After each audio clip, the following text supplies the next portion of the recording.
Google punches back with real-time voice to battle ChatGPT and Perplexity. Salesforce hikes AI prices 6% despite its own research showing agents fail basic tasks. And Europeans using ultra-black Vanta Black satellite in 2026 to fight growing light pollution crisis. Welcome to Hashtag Trending. I'm your host, Dr. Hema Murty, sitting in for Jim Love. The AI voice assistant race just got more crowded.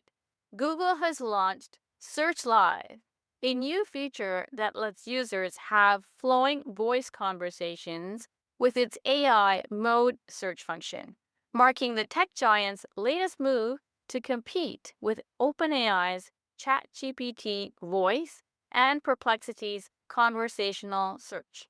So here's what's going on. Google is rolling out the ability to tap a new live icon in the Google app, ask questions out loud, and receive AI-generated audio responses. Users can then continue the conversation naturally, asking follow-up questions without starting over, just like talking to a human assistant. The timing of this is significant. This launch comes just weeks after Google rolled out AI mode nationwide in May, positioning it as the company's answer to popular services disrupting traditional search. But while text-based AI search was the first battleground, voice represents the next frontier, where tech giants are fighting for user attention. Google's approach differs from competitors in a crucial way. Search Live works in the background, meaning users can continue conversations while using other apps. This feature also provides live links on screen for deeper exploration and offers transcript options to switch between voice and text seamlessly. Google's Director of Product Management for Search, Lisa Ma, said in a company's blog post, "Behind the scenes, Search Live in AI mode uses a custom version of Gemini with advanced voice capabilities.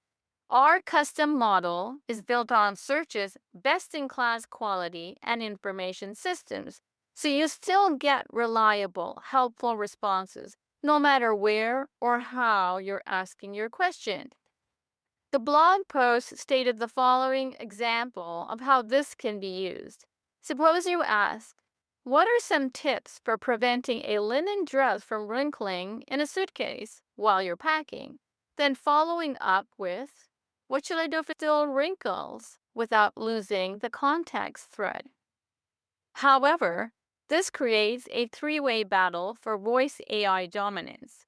OpenAI's ChatGPT voice has gained popularity for its natural conversation flow, while Perplexity AI has carved out a niche with its research-focused approach.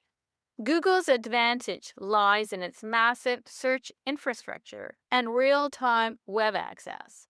This competition is about to get more intense. Google plans to add camera integration in coming months, allowing users to ask questions about what their phone's camera sees in real time. Capabilities previewed at Google I/O in May. For businesses and developers, this signals a shift toward multimodal AI interfaces where voice, text, and visual inputs blend seamlessly. The winner of this race won't just capture search queries, they'll reshape how people access information entirely. Companies investing billions in AI infrastructure were always going to demand returns on their investments. But Salesforce's latest 6% price increase raises a troubling question. Are businesses being asked to pay more for technology that isn't ready for prime time? The CRM giant announced Tuesday that it will be raising prices by an average of 6% for enterprise and unlimited editions of Sales Cloud, Service Cloud, and Field Service effective August 1st. The company is also introducing new Agentforce AI packages starting at $125 per user per month, with premium versions reaching $550 monthly. Salesforce justifies the increases by claiming significant value added through new advanced AI capabilities. But here's the problem. The company's own research suggests these AI agents aren't delivering promised results. Just one day before the pricing announcement, Salesforce researchers published findings showing that LLM based AI agents achieve only a 58% success rate on single step CRM tasks. That performance drops to just 35% when tasks require multiple steps. Even more concerning, the study found agents demonstrate low confidentiality awareness when handling sensitive customer information. The research team concluded these findings suggest a significant gap between current LLM capabilities and the multifaceted demands of real world enterprise scenarios. This disconnect highlights the broader challenge facing AI pricing across the industry.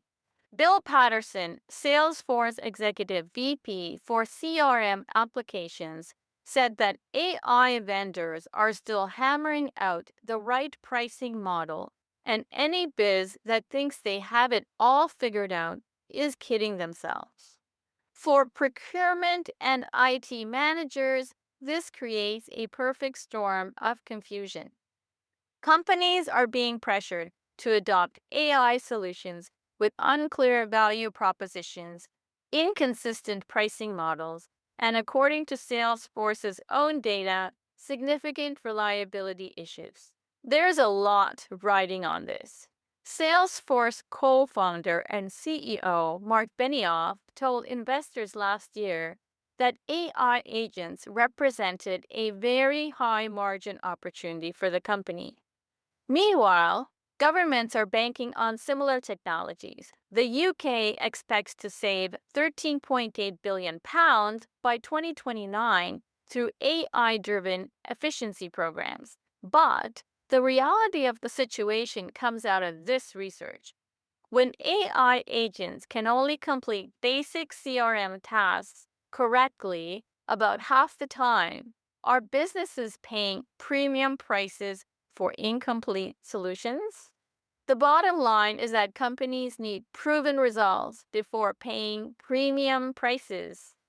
With AI pricing models still evolving and performance questions unresolved, organizations should demand clear ROI metrics and implementation guarantees before committing to expensive AI upgrades. There is absolutely no doubt that AI is the wave of the future and will eventually outperform humans in many critical areas. But the real question is, when will that happen? And how much do companies want to pay for what might be experimental technology?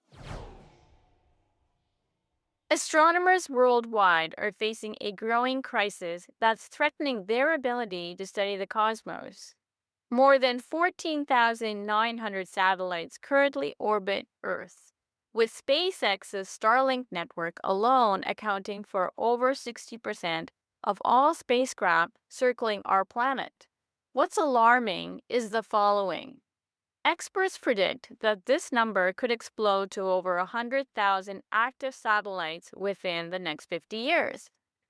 This satellite boom is creating what scientists call light pollution in space.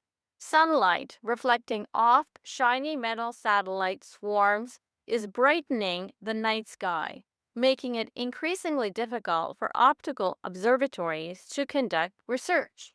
Astronomers are already getting repeatedly photobombed by satellites flying overhead, and the problem is getting worse as newer spacecraft far exceed brightness limits suggested by astronomical authorities. But researchers in the UK think they found a potential solution. Make satellites that don't reflect light at all. Next year, they'll launch Jovian 1, a shoebox-sized CubeSat with one side covered in a specially formulated hull-darkening material that absorbs 99.965% of light that hits it. The coating is a modified version of Vanta Black, often described as the blackest material on Earth, made from vertical carbon nanotubes that trap light waves from nearly every angle. Our latest coating technology, Vanta Black 310, offers super black performance across a wide range of viewing angles while remaining robust to the challenging LEO environment, said Kieran Clifford, a senior technologist at Surrey Nanosystems, the company that created the space-grade version. He added that the goal was to ensure sustainable and equitable access to a night sky for all. The project is managed by Jupiter, a collaboration between the universities of Surrey, Portsmouth, and Southampton. By tracking the dark-coated spacecraft as it orbits Earth, researchers will determine whether the material can withstand space's harsh conditions, extreme temperature fluctuations, and cosmic radiation bombardment. However, even if this ultra-black solution works, it only addresses one piece of a very large puzzle. Satellites still emit radio pollution that could make ground-based radio astronomy effectively impossible, according to recent warnings from astronomers.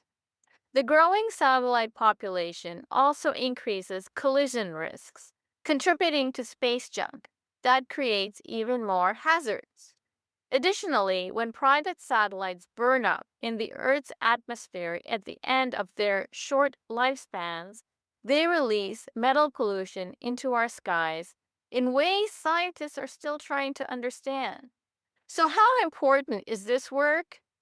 Without solutions like Vanta Black coatings and other mitigation strategies, the very mega constellations designed to connect humanity could end up cutting us off from our view of the universe. And that's our show. But don't keep us in the dark. Let us know what you think at technewsday.com. Just use the Contact Us button on the new improved website. I'm your host, Dr. Hema Murty. Jim will be back on Monday. Have a fantastic Friday.